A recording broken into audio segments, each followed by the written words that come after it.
Hey everybody, Traci Knoppe here. Today I want to talk about something that affects me personally, and I know it affects a lot of other people. I've seen conversations going around about it a little bit more recently, and that is introvert entrepreneurs. Introverts who are in business, who do business, and how that might be a little bit different if you're not an introvert.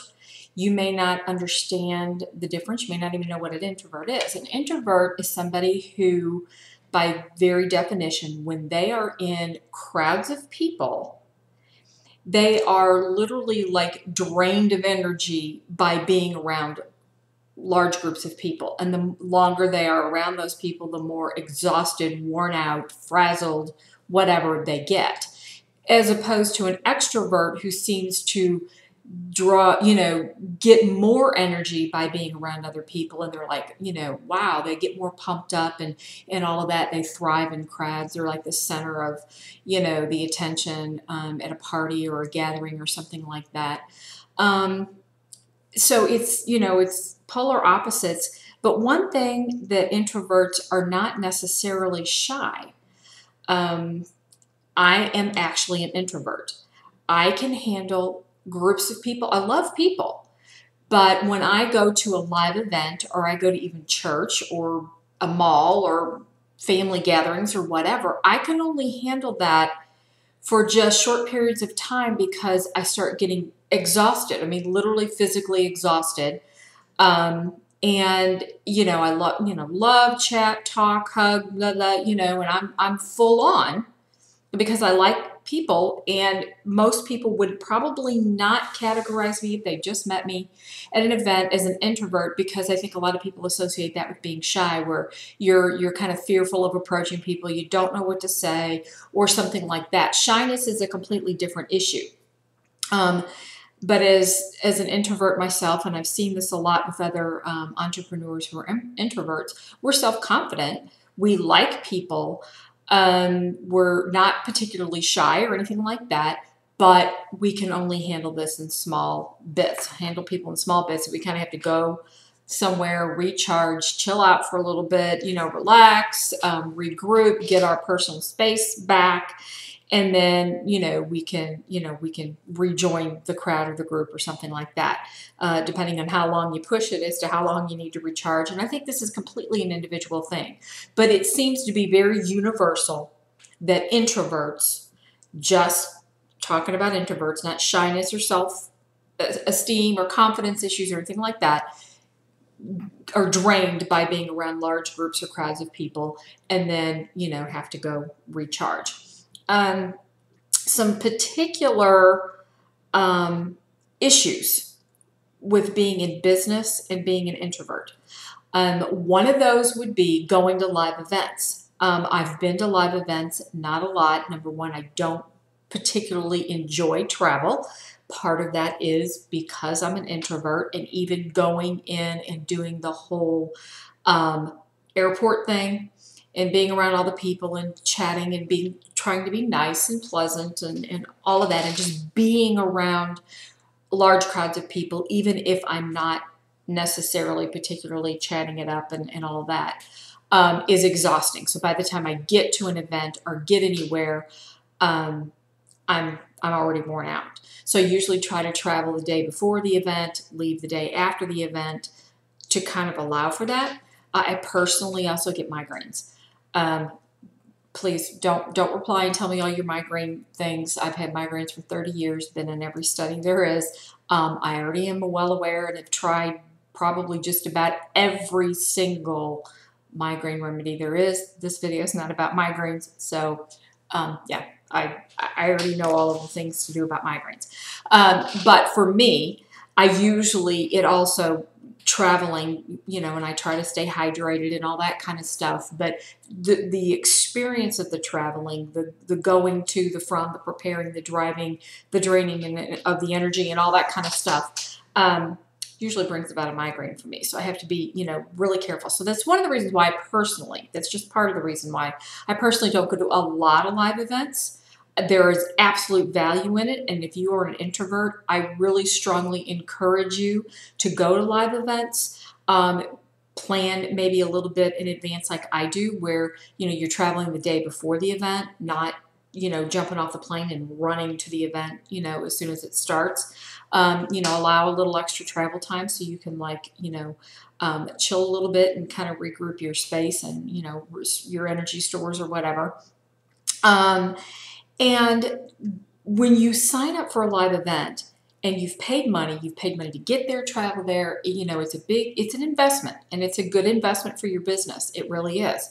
But you feel like if you don't go to every single training module, workshop, whatever they offer, you feel like you're not getting your money's worth.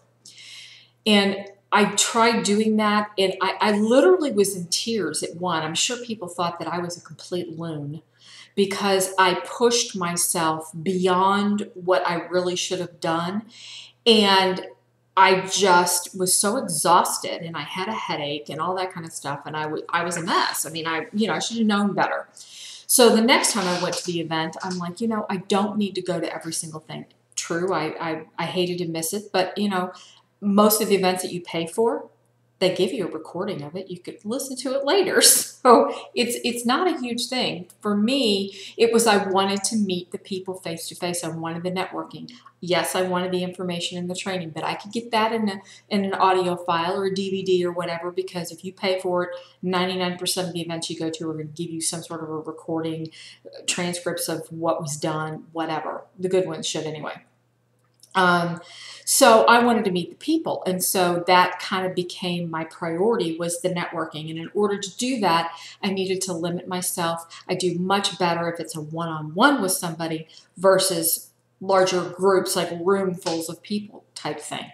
So what I suggest that you do is you map out, these are the workshops that they have available. These are the modules, the trainings, this, whatever they call them at the event you're going to. Decide which ones you absolutely want to go to get the information live right there. Go to those. And then, prioritize those. And if you feel like you're doing okay and you can go to the next one, great. But if you feel like, wow, I'm already exhausted, I can kind of feel it coming on, my advice is for you to stop. Go chillax, go get something to eat, go up to your room, lay down for 30 minutes, sit back and chillax, or maybe just go sit one-on-one with somebody and kind of de-stress a little bit, kind of regroup a little bit, get something to drink, rehydrate yourself, maybe get a little bit of something to eat. And, back off a little bit from all of the big crowds and all that kind of stuff. And then you should be ready to go later on in the day, maybe go out in the evening with a group of people if they're, if they're going to dinner or going to lunch or, whatever. Absolutely, it can be done going to live events, but you just have to do and understand and know your own personal limitations when it comes to going to live events. There's a lot of awesome live events to go to. One of the ones that I really like and I have been to more than once is NAMS. It's Niche Affiliate Marketing System. I will put the link down below for you to sign up and check that out. It is in Atlanta, Georgia, and they have it twice a year. So it is fabulous. It's absolutely fabulous. So I highly recommend that you go to NAMS.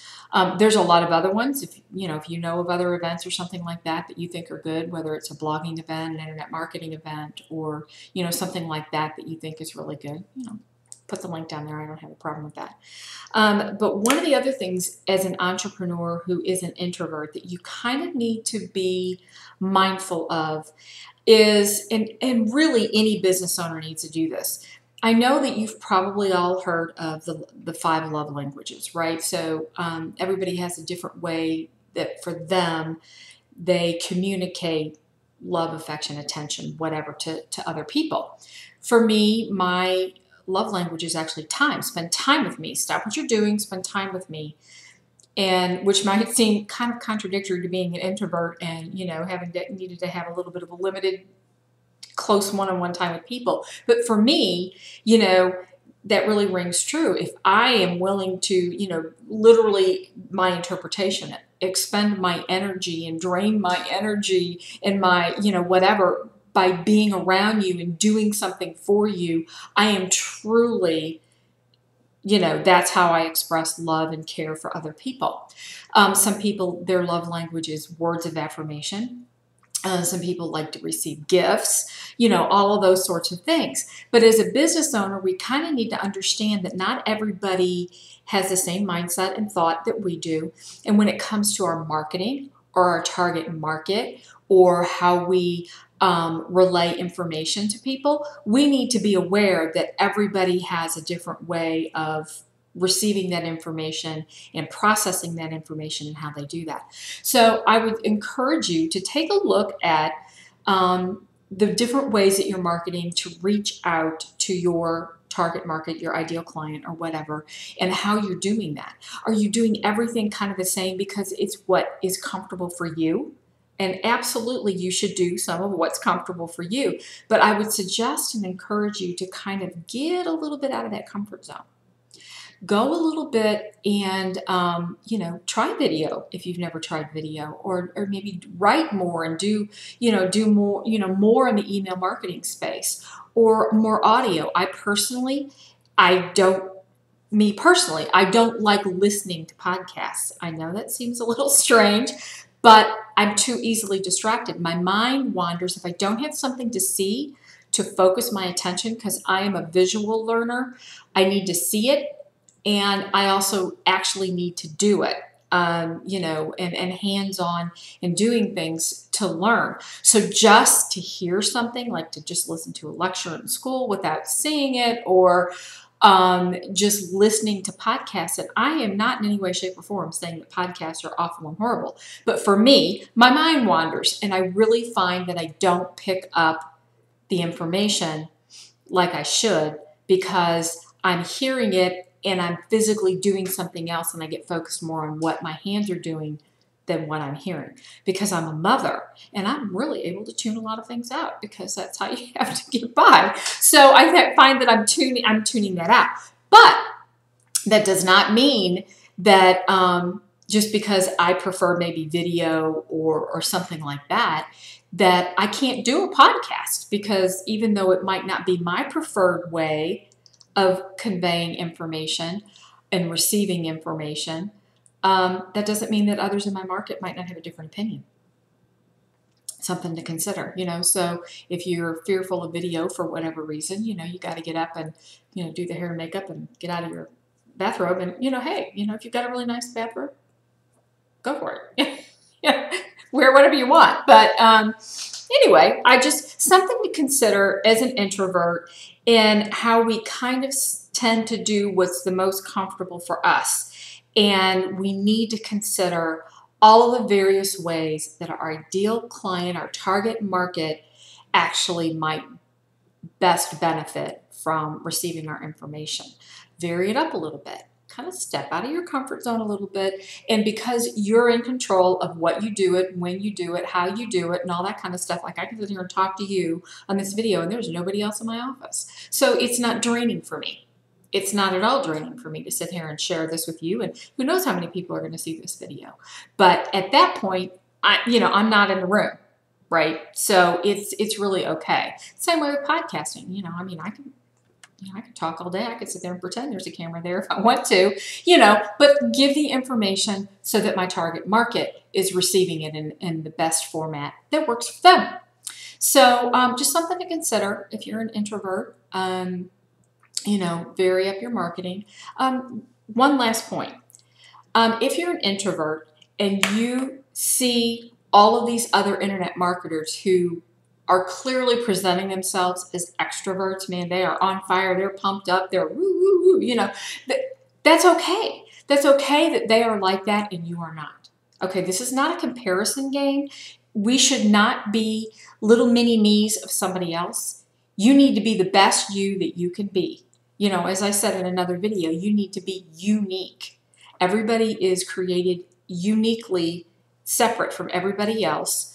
Even if you were an identical twin, you're still a completely different person than your identical twin. So you're not really truly identical. You can make different choices and do different things. So don't compare yourself to another marketer who seems so on fire and drawing all these, crowds of people or whatever. That's great, but not everybody can be that. Not everybody else is comfortable being in the sphere of influence or circle or, whatever with somebody who's that dynamic. We need to have different personality types who are stepping up and serving their ideal market and their ideal client. Okay, so be unique, just be you. If you're an introvert, consider adding some other ways of marketing and connecting with your target client and your target market for their benefit, really more than yours, just so that you're reaching everybody and with the broadest reach that you possibly can, even though you're an introvert. So there you go. Hopefully that helped you. If you have any questions, check out my website or leave me a comment below. Talk to you soon.